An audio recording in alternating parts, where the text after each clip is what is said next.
Bonjour mes amis, il y a une question qu'on me pose toujours en soirée ou quand je vais à un événement, quand j'annonce le métier que je fais, on me dit Antoine, ok on a compris ton job, mais quelles sont les chances qu'on a de récupérer son ex? Est-ce que si on passe par toi on a 100% de chance, 80%, une chance sur deux, une chance sur trois? Donc pour une fois pour toutes, je vais répondre dans cette vidéo, comme ça vous serez au courant de quelles sont vos chances de récupérer votre ex selon votre situation. Avant de vous donner vos chances, je vous rappelle qu'il y a un lien en dessous. C'est un quiz qui fait ça encore mieux que moi aujourd'hui. Donc tu cliques juste en dessous. Si jamais tu es sur mobile, il faut cliquer sur la petite croix pour développer un peu le texte et cliquer dessus. Et c'est un quiz qui analyse avec 10 ou 15 questions. Ça prend 3 secondes. Tu réponds à des questions, clique. Et dessus, tu as toutes tes chances de récupérer ton ex. Il t'indique les points faibles, les points forts, etc. Revenons à notre sujet du jour. Quelles sont mes chances de récupérer mon ex? Tout d'abord, ce qu'il faut savoir, c'est est-ce que tout le monde devrait récupérer son ex? C'est la toute première question qu'on doit poser. Après ça, on va voir quelles sont nos chances. Mais est-ce que tout le monde devrait récupérer son ex? La réponse est non, bien évidemment. Et heureusement que d'ailleurs au passage que tout le monde ne récupère pas son ex. C'est une science déjà qui est inexacte. On n'est pas toujours sûr. Ça reste des humains face à des humains. Donc on n'est pas toujours sûr du résultat. Il y a aussi des situations où, de manière très claire, on n'a pas toujours intérêt à revenir avec son ex. Un exemple d'une femme qui se fait battre par son mari n'a pas intérêt à revenir avec son mari. Un exemple d'un homme qui est malheureux avec sa femme parce qu'il s'engueule tout le temps n'a peut-être pas non plus intérêt. Donc la première réponse que je peux vous donner, c'est déjà, à la base, tout le monde n'a pas intérêt à revenir avec son ex. Il y a une petite partie d'entre eux, il y a peut-être 10% d'entre eux qui ont plutôt intérêt à juste oublier une personne qui est malsaine et qui vient pourrir ta vie. Donc ces 10%-là, on les met de côté. C'est ceux qui, dans tous les cas, n'avaient pas intérêt à récupérer leur ex, à entamer quoi que ce soit pour s'en mettre dedans. Maintenant, passons sur les autres, les 90% restants. Il y a une partie dans ces gens-là qui va récupérer son ex. Une autre partie qui va bien évidemment, si vous avez bien suivi toute la chose, qui ne va pas récupérer son ex. Je peux vous donner les points communs de ceux qui récupèrent leur ex. Ceux qui récupèrent leur ex, tout d'abord, sont capables de laisser du temps à l'autre. Alors ça, c'est la chose essentielle, j'en parle tout le temps, que ce soit le silence radio, que ce soit laisser du temps pour réfléchir, que ce soit dans le fait de ne pas harceler, de ne pas poser des questions en permanence, de ne pas être toujours sur le dos de l'autre. Ceux qui récupèrent sont de manière global, 9 fois sur 10 ou 99 fois sur 100 sont ceux qui laissent du temps à l'autre. Deuxième chose très importante, ceux qui récupèrent leur ex et ceux qui mettent toutes leurs chances de leur côté pour récupérer leur ex sont ceux qui vont réussir à se remettre en cause, à accepter qu'il y avait un problème. Parce que je vous rappelle qu'il y a non seulement des gens qui ne laissent pas du temps à l'ex pour réfléchir, tu as ceux aussi qui sont dans le déni. Non, on est toujours ensemble, il n'y a pas de souci, c'est toi qui as mal vu, c'est de ta faute, etc. Ça va changer, t'inquiète pas. Donc, il y a ceux qui sont vraiment mais dans le déni, qui ne se rendent même pas compte que s'il y a eu rupture, c'est qu'il y avait quelque part un problème. Donc, laisser du temps, règle numéro 1 pour augmenter ses chances. Règle numéro 2, accepter. Oui, on s'est séparés, oui, il y avait un problème, et oui, si on redémarre quelque chose de nouveau derrière, ce sera différent, ce sera les mêmes personnes, mais on va se réinventer différemment. Troisième caractéristique des gens qui se remettent ensemble, ce sont des gens qui ne sont pas relous. Je vous explique, les SMS qui font 300 km, les « il faut qu'on se parle », les demandes d'explication, les dialogues sans fin, les monologues, les lettres qui font 400 km, les coups de fil à répétition toute la journée, mais tu vas revenir, c'est relou. Enfin, mettez-vous à la place de quelqu'un qui quitte et qui derrière se récupère ça, c'est juste pénible. Donc la troisième caractéristique, on a dit laisser le temps, se remettre en question, être léger. Les meilleures reconquêtes sont celles qui sont légères.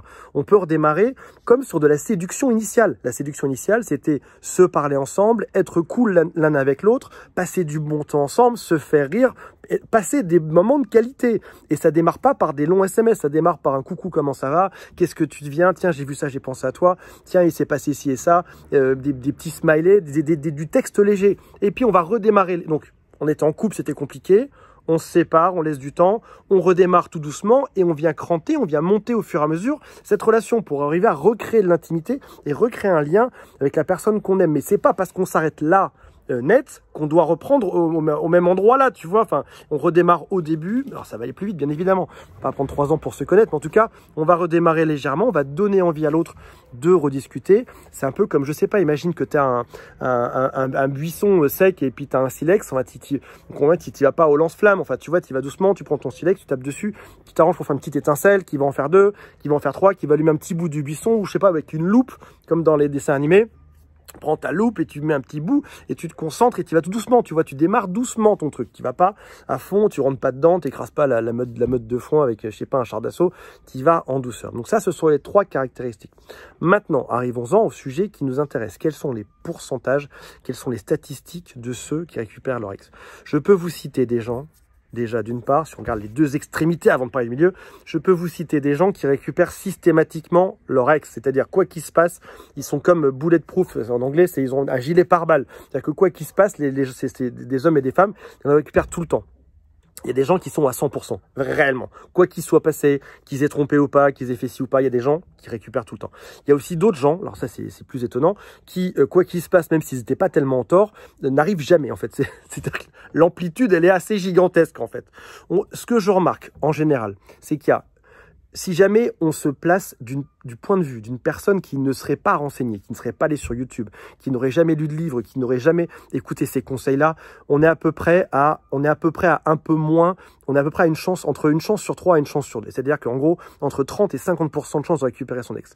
Maintenant, quelqu'un qui va faire un effort, quelqu'un qui va par exemple regarder cette chaîne YouTube, quelqu'un qui va pourquoi pas aller lire des livres sur les sujets qui étaient impactés, comme par exemple, je sais pas, une personne qui manque de confiance en elle, qui va aller lire un livre sur le manque de confiance en soi, une personne qui était dépendance affective, qui va aller sur Amazon ou la Fnac se commander un bouquin sur la dépendance affective, une personne qui avait des soucis d'humeur, qui va se renseigner dessus, une personne qui va peut-être aussi aller, je sais pas, consulter un psy pour comprendre pourquoi est-ce qu'il y a des sujets qui reviennent dans sa vie, c'est-à-dire des gens qui sont assez ouverts d'esprit pour arriver à se changer, qui arrivent à comprendre qu'il y avait un problème avant, que ça se passait mal et qui vont faire tout pour se changer eux-mêmes et non pas changer l'autre. Tous ceux qui vont faire tout pour se changer eux-mêmes, on passe de à peu près entre 30 et 50% de chances de reconquête, on passe à plus de 60 ou 70%. Ça veut dire qu'il y a une marge de progression de quasiment x2. Je vous dis ça, encore une fois, c'est sur le petit échantillon de gens que je vois. On a coaché dans mon équipe, et moi-même peut-être 10 ou 20 000. On n'a pas coaché je sais pas, l'univers, pas 5 milliards.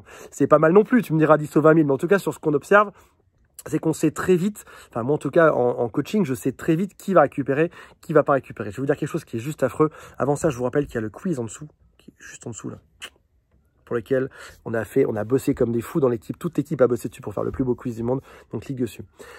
Je vais vous dire quelque chose qui est très important. Quand je coach quelqu'un, je sais quasiment dans les premières secondes, dans les premières minutes, si cette personne va récupérer son ex ou pas. C'est la chose la plus affreuse et la plus honnête et la plus transparente que je peux vous dire aujourd'hui. C'est-à-dire qu'il y a des gens qui ont cette incapacité à écouter. C'est-à-dire que même, je sais pas, par exemple, une personne t'appelle et elle te dit, voilà, j'ai perdu mon ex, etc.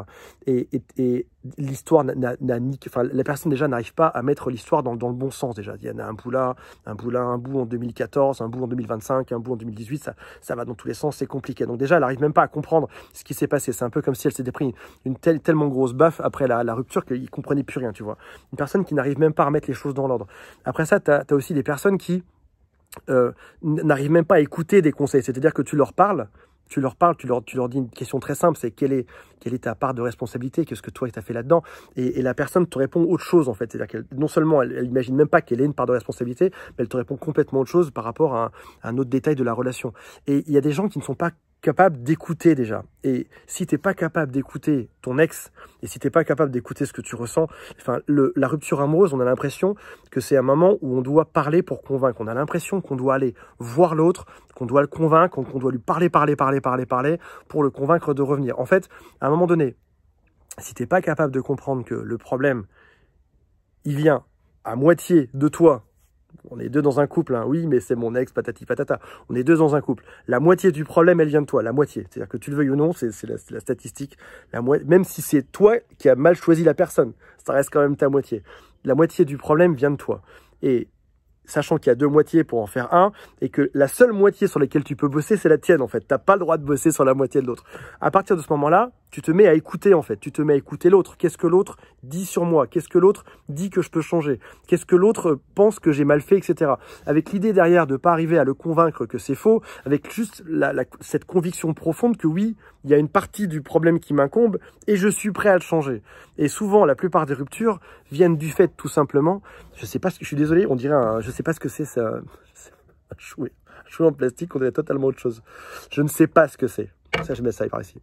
Il y a beaucoup de personnes qui sont pas capables d'écouter, de se remettre en question. Quand je leur pose des questions, mais qu'est-ce que tu as fait de mal? Comment tu t'es comporté? Qu'est-ce que tu as répondu? Les gens, ils vont dire, oui, mais lui, elle, lui. Quand tu arrives à comprendre qu'une partie du problème vient de toi, et qu'il va falloir que tu changes ta façon de faire, et que par miroir, quand tu vas toi changer de façon de faire, l'autre en face, il va changer de manière équivalente, dans ce cas-là, tu as compris le truc. Tu changes, et le fait de toi changer ta façon de parler, changer ta façon d'être, changer la façon que tu as de t'exprimer, même changer les requêtes, même changer les phrases que tu vas prononcer, même changer tes demandes derrière, quand toi tu vas changer, l'autre va changer en face. Ça s'applique à la reconquête amoureuse, ça s'applique dans tous les domaines du monde, en business, dans tous les domaines. Quand toi tu changes, tout le monde en face de toi change. Le monde est un espèce de grand miroir de toi. Si tu es une victime, le monde te traitera en victime. Si tu es quelqu'un qui est... Comme on disait Van Damme, si tu es un winner ou si tu as la gagne, enfin, les gens, c'est une... Van Damme a dit une phrase, je peux me permettre de citer Van Damme, on citera Nietzsche après ça, mais Van Damme a dit une phrase, il a dit comporte-toi comme quelqu'un et tu seras quelqu'un. Et à partir du moment où tu arrives à te comporter comme de la bonne manière, comme étant la bonne personne, le monde te renvoie, les gens te renvoient ça en face. Les gens se jaugent par rapport à comment tu te perçois, comment est-ce que tu parles, et après ça, derrière, ils vont interagir par rapport à ça. Donc une personne qui sera capable de se changer elle-même, de venir être différente et d'adapter et de se transformer, va réussir. Donc je rappelle, c'est une personne qui, déjà, n'est pas perdue, qui n'est pas en train d'harceler l'autre, qui laisse du temps à l'autre, qui est capable de se remettre en question elle-même, plutôt que d'aller mettre en question l'autre. Une personne qui n'est pas dans le déni aussi. Tu sais, c'est assez fréquent quand il y a une rupture amoureuse de dire à l'autre, tu dois changer ça, c'est parce que tu m'as quitté, parce que tu m'as menti. Alors, ça c'est le pire. Tu m'as quitté... parce que tu m'as dit que tu étais amoureux, mais ensuite tu m'as dit que tu étais plus amoureux et aujourd'hui tu m'as quitté. Et pourquoi est-ce que tu as changé alors qu'avant c'était comme ça et moi j'ai tout fait pour toi et toi tu as changé, toi tu me comprends plus et toi tu es différent. Tu vois le toi, tu vois le truc ou pas? Donc là tu remets en cause totalement l'autre en fait. Alors que la bonne manière de faire c'est d'écouter en fait. L'autre est parti en fait. Donc écoutons ce que l'autre a à dire, écoutons la raison. En général dans une rupture amoureuse, je parle jusqu'à ce qu'il fasse plus nuit, jusqu'à ce qu'il fasse tellement nuit qu'on ne voit plus ici. Mais c'est une vidéo qui est importante. J'espère que vous avez... Est-ce que vous regardez encore cette vidéo jusqu'à présent? Mettez-moi, écrivez-moi banane rouge en dessous. Banane rouge. Et si comme ça, je saurai que vous êtes arrivé jusqu'à 12 minutes. On mettra d'autres mots-clés après.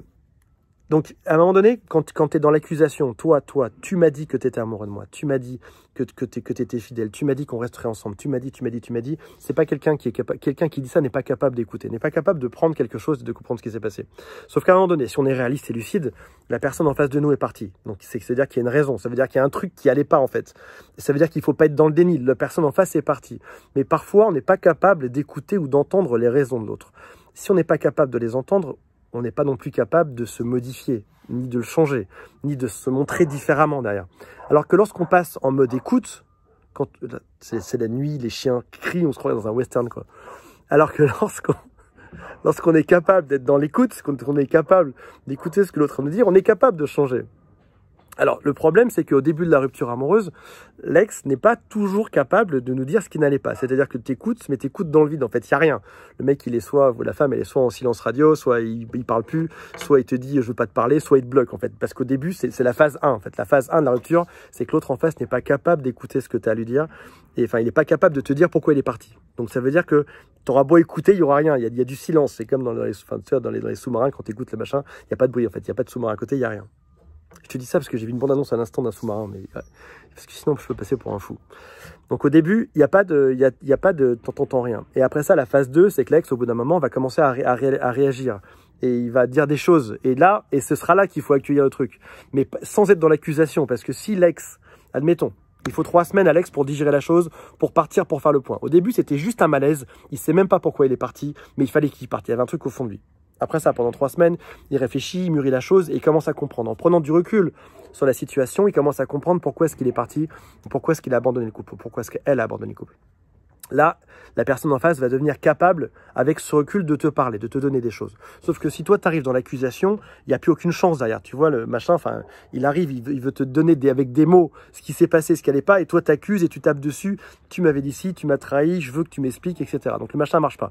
Donc, au bout d'un moment, lorsque l'ex revient, il faut être dans l'écoute, il faut accueillir ça et être capable d'écouter ce que l'ex va nous dire pour pouvoir changer, pour pouvoir s'en mettre en cause. Il y a des gens qui vont vous dire qu'il va falloir faire changer l'autre pour s'en mettre ensemble. C'est en partie vrai, mais 80% du métier de reconquête, du travail de reconquête, ça va être de se changer soi, réellement. Si jamais tu es arrivé, mets-moi sous-marin bleu si tu es arrivé jusqu'ici dans la vidéo. Si jamais tu es capable déjà d'écouter cette vidéo jusqu'au bout, c'est déjà que tu es déjà motivé pour récupérer ton ex, et tu es capable de faire des choses dans la vie, et tu es déjà dans ceux qui ont le plus de chances d'y arriver, ok? Donc ça, c'est plutôt bon signe. Est-ce que je suis clair dans cette vidéo? C'est ça le problème des vidéos YouTube, c'est qu'on ne sait pas parce que les gens ne peuvent pas nous répondre. Est-ce que je suis clair? Je répète les conseils qui vont du tout au tout dans cette vidéo. Prendre du temps, laisser à l'autre le temps de réfléchir pour faire le point. Ne pas être dans le harcèlement. Ne pas envoyer des textes de 10 km. On l'a vu tout à l'heure après ça. Être dans l'écoute. Être dans l'acceptation que la rupture vient à 50% de nous, à 50% de l'autre. Au moment où il part, ne pas l'harceler de questions, l'ex n'est pas capable de les donner. Au moment où l'ex revient, être capable d'entendre et d'écouter ça de manière à pouvoir se changer et améliorer, et se montrer comme une version nouvelle de soi-même. Lorsqu'on redémarre le couple, ne pas redémarrer de l'endroit où ça s'arrêtait, parce que ça veut dire qu'on serait dans le déni, mais accepter de redémarrer doucement, envoyer quelques SMS pour aller plus loin. Voilà.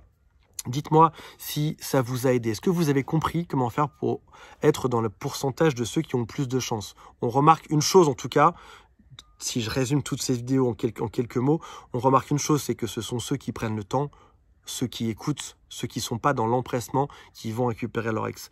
Et bizarrement ou malheureusement, c'est exactement le contraire de ce que notre cerveau nous dit. Suite à la rupture, notre cerveau il nous dit « fonce, dépêche-toi, vite, vite, ton ex va recoucher avec quelqu'un d'autre, ça va être la catastrophe, etc. » Prends ton temps pour faire les choses bien. Prends ton temps pour laisser à ton ex de l'espace, réfléchir, à prendre la distance. Prends ton temps pour toi te changer et réfléchir différemment et faire que tu as le maximum de chance. Si jamais tu as ces deux éléments-là, tu vas passer de une moyenne qui a allé, on a dit que ça allait quelque part entre 30-40% pour ceux qui ne se renseignaient pas, jusqu'à 60-70% pour ceux qui se renseignaient. Si jamais tu prends ce temps-là, si jamais tu es au calme et que tu as plus de temps et que tu réfléchis plus tranquillement, plus posément, que tu prends du temps pour réfléchir à toi, à ce que tu veux dans la vie, à ce que tu aimes, à ce qu'on t'a reproché, est-ce que c'était vrai ou pas, qu'est-ce que tu dois améliorer, qu'est-ce que tu dois modifier, dans ce cas-là, tu vas atteindre les 80%, 90% et peut-être même 100%. Voilà. J'espère que ça vous a plu les amis. Mettez-moi un pouce vers le haut si ça vous a plu. Et si vous voulez des vidéos plus courtes, dites-le moi aussi. Et mettez-moi éléphant bleu si vous êtes arrivé jusqu'ici dans la vidéo. Ciao.